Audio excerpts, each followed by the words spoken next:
تو عمومی طور پہ رشتہ داریوں کے اندر بعض رشتہ دار بہت تلخیاں دیتے ہیں، زندگی کے اندر زہر بھر دیتے ہیں، لیکن اگر کبھی وہ مجبور ہوں تو ان کی اعانت کریں، اور ان کا رویہ کچھ بھی ہو، زہرناک ہی ہو، لیکن آپ کا رویہ خوبصورت ہونا چاہیے۔ آپ مجھے اگر پوچھیں کہ سب سے بہترین صدقہ، سب سے افضل صدقہ کون سا ہے، تو سب سے افضل صدقہ جو مجبور ناراض رشتہ دار کو دیا جائے، جو رشتہ دار آپ کا شریک بن کے ہر جگہ پہ کھڑا ہوتا ہو، ہر خاندانی میٹنگ میں، ہر خاندانی ایونٹ میں آپ کے مخالف کھڑا ہوتا ہو، آپ کو نیچا دکھانے کی کوشش میں لگا رہتا ہو، اور کسی وجہ سے وہ کمزور پڑ جائے،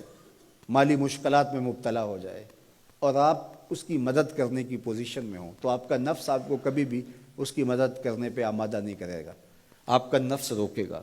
آپ کہے گا کہ یہ تو ہمارا شریک ہے، تو سانپ کو دودھ پلائیں،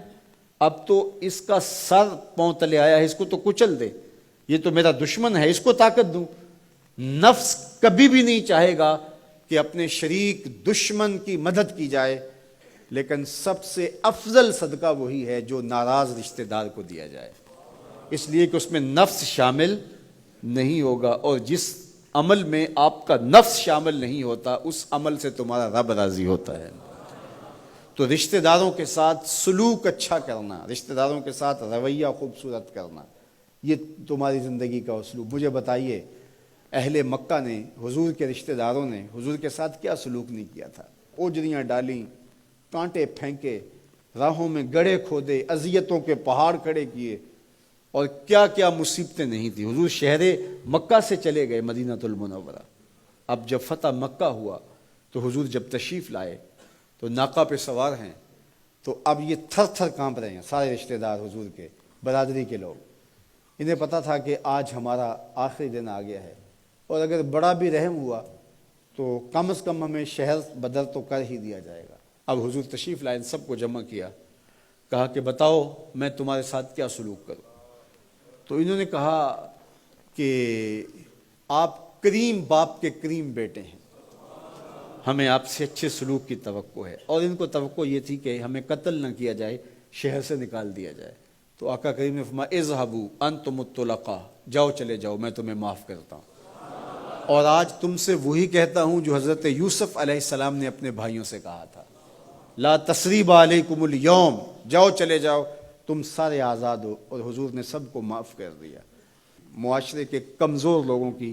حضور علیہ السلام مدد کرتے، ان کا بوجھ حضور اٹھا لیتے۔ دکھیوں کا، کمزوروں کا، لاچاروں کا بوجھ اٹھانے کا مزاج پیدا کرو، لوگوں کی ضرورتوں کو پورا کرنے کی کوشش کرو، اپنے کندھوں پہ بوجھ اٹھاؤ اور ان کا بوجھ ہلکا کرو، یہ مزاج پیدا کرو۔ یہ تمہارے نبی علیہ السلام کی سنت ہے۔ وہ چاہے تمہارا دشمن ہی کیوں نہ ہو، لیکن اس کا بھی بوجھ کم کرو، اس کا بوجھ اپنے ذمہ لو۔ جس کا کوئی کمانے والا نہیں، معذور ہے، اپاہج ہے، لاچار ہے، زیادہ بچوں کا بوجھ ہے، اور ذرائع آمدن تھوڑے ہیں، تو آپ کثیر العیال لوگ ہیں جن کا کوئی مددگار نہیں ہے، آپ ان کی مدد کرتے ہیں، ان کے کام آتے ہیں، آپ ان کے لیے کمائی کرتے ہیں۔ یہ بات ذہن میں رکھیے، کمائی کرتے ہوئے 3 نیتوں کا استحضار رہنا چاہیے، 3 نیتیں آپ کے ساتھ جڑی رہنی چاہیے، تو آپ کا کاروبار، آپ کا رزق کمانا بابرکت ہوگا۔ اگر چوتھی چیز جڑ گئی تو آپ کے کاروبار میں، آپ کے رزق میں پیچیدگیاں آنا شروع ہو جائیں گے۔ سب سے پہلی نیت آپ کے ساتھ یہ جڑی ہو، عموماً ہم سب کے ساتھ یہ نیت جڑی ہوتی ہے، اور وہ یہ کہ ہم اپنی ضروریات کو خود پورا کریں اور سوال کی ذلت سے بچیں۔ دوسرا مقصد، جو میرے زیر کفالت لوگ ہیں، وہ بچے ہیں، بیوی ہے، بوڑھے والدین ہیں، وہ چھوٹے بہن بھائی ہیں، یا جو لوگ بھی میرے زیر کفالت ہیں، ان کی ضروریات کو میں نے پورا کرنا ہے، اور اس کے لیے میں یہ رزق کما رہا ہوں۔ تیسرا مقصد ہمارے ساتھ جڑا ہونا چاہیے، اور جب بھی ہم کمائی کر رہے ہیں تو ہمارے ذہن میں یہ بات ہو کہ معاشرے کے وہ لوگ، وہ میری گلی میں ہیں، میرے رشتہ داروں میں ہیں، میرے محلے میں ہیں، یا کہیں اور ہیں، جن کا کوئی کمانے والا نہیں ہے اور مجبور ہیں، میں ان کی مدد کروں گا۔ اللہ مجھے اس کاروبار سے، اس وسیلہ رزق سے اتنا عطا کر دے کہ میں اپنے بچوں کی کفالت بھی کروں گا، اپنی ضرورت بھی پوری کروں گا، اپنے والدین کی خدمت بھی کروں گا، اور معاشرے کے ان کمزور لوگوں کی مدد بھی کروں گا۔ وہ کام جن کے ذرائع نہیں ہوتے آمدن کے، بلکہ اخراجات ہوتے ہیں میں ان کاموں میں لگوں گا، مدارس دینیاں ہیں، مساجد ہیں